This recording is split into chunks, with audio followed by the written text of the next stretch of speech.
little scary that I'm already tearing up, but I'll do my best. Hello, class of 2017. I want to thank you for the honor of inviting me to be here today. I'm definitely not a famous person by any means. So when I was asked to deliver this commencement address 1 year after Jim Harbaugh and 2 years after my father-in-law Lloyd Carr, no less, I was shocked to say the least. Let's be honest, those are pretty tough acts to follow. Still, I said yes. So here I am before you, terrified. Terrified that I'm not going to live up to what I should deliver, that I'm going to stumble over my words, say something silly, bore you to tears, or just crumble into tears, which is the most likely. It's the truth.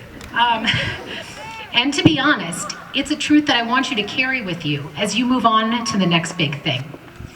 Amazing opportunities will present themselves to you in college, in your vocation, and in life.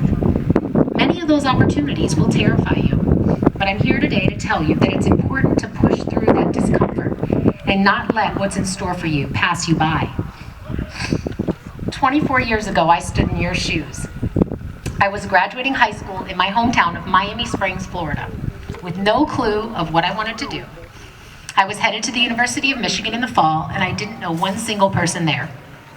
I had also, by the way, never actually seen snow, let alone felt the 70 below zero wind chill weather that we had my freshman year in Ann Arbor. It was a huge leap for me, but I was trusting that little voice inside of me that was urging me to move forward.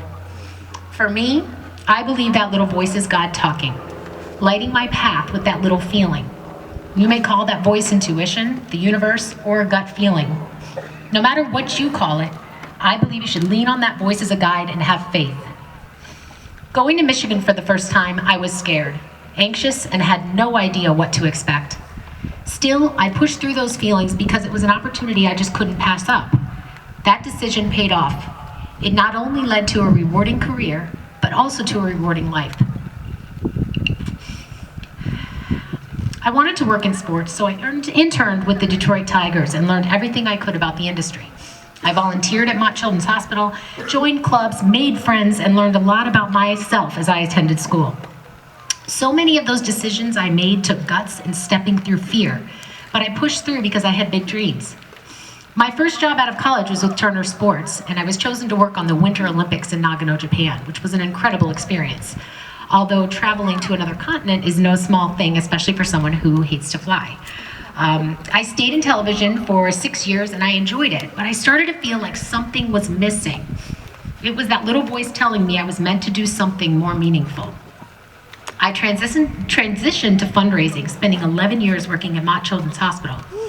My main project was to raise funds to build the new Children's Hospital in Ann Arbor. During those 11 years, my husband Jason and I had 3 boys, CJ, Tammi, and Chad.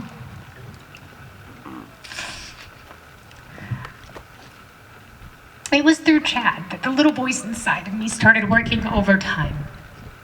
In September 2014, nearly 3 years ago, Jason and I took Chad to the emergency room because he had broken his nose.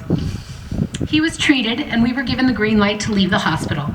But that little voice told us that something just wasn't right. We pushed for tests and we were met with the most devastating news possible. Chad had diffuse intrinsic pontine glioma, DIPG, a brain tumor with a 0% survival rate. We were told that our little boy had 9 to 12 months to live. I literally fell flat on my face when I received that news, and I honestly never wanted to get up again.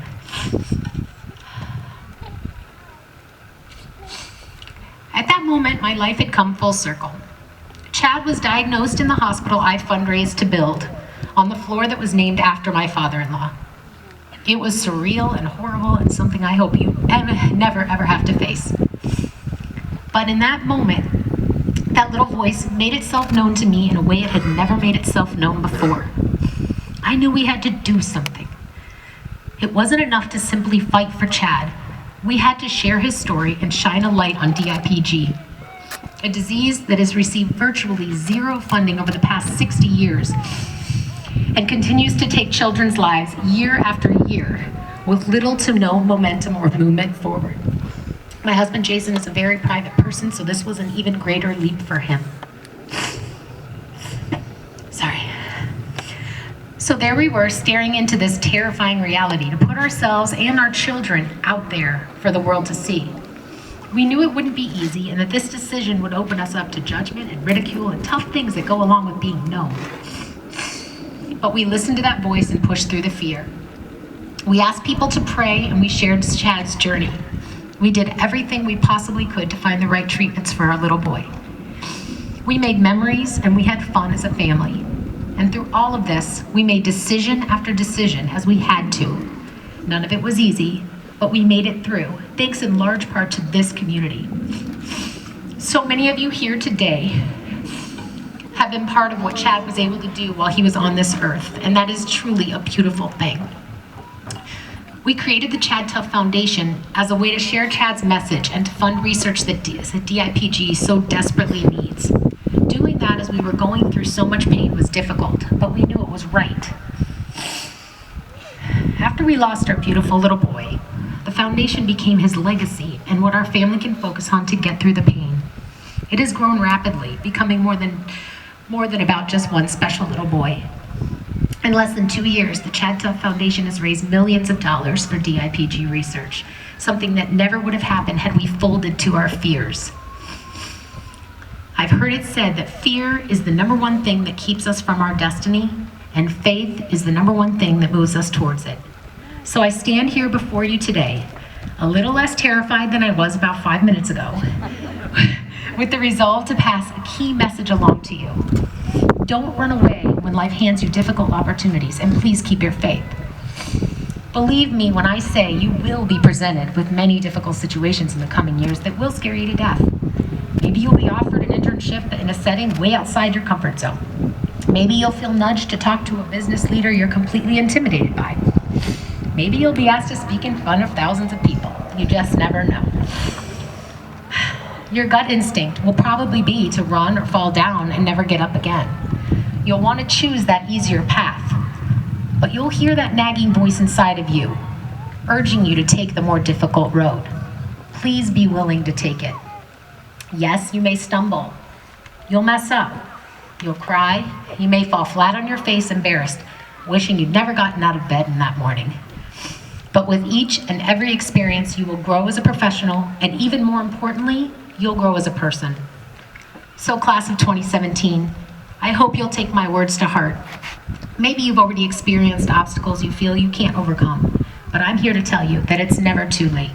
You can always make decisions that will positively impact you for the rest of your life. And each and every one of you has the opportunity to make a real impact on this world. Just like our beautiful boy Chad did during his 5 short years on this earth. His legacy is truly changing the world. Congratulations to each and every one of you 2017 graduates, and best of luck at whatever comes next.